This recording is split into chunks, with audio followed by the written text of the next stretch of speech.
simuyinaako musango ndowooza alina buzibu Mukama ajja mubeera era sobola mwogerako bubi.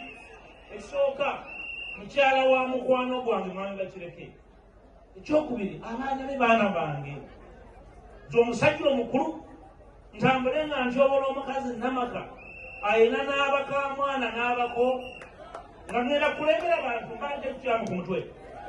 Nolwekyo ezo ensonga muzitwale nga nsonga za kito naye mweraliikirire nti abaana ba Buganda balina obusobozi ani abaloga n'abajja ku nsonga n'abazza ku nsonga.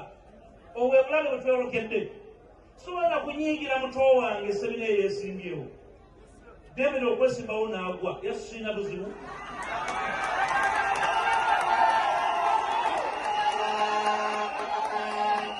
Tosobola kumunyiigira lwaki weesimbyewo okumpuuga nedda talina musango gwaguza era sisobola kumunyiigira. Naye mbagamba mmwe gye yonna mulekeraawo okuvumaŋŋana, mulekeraawo okunyoomagana,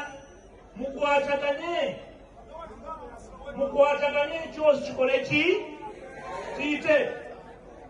Omusajja w'ekikoofiira ng'akka mulaba akkirira aserengeta tesobola kubeera nga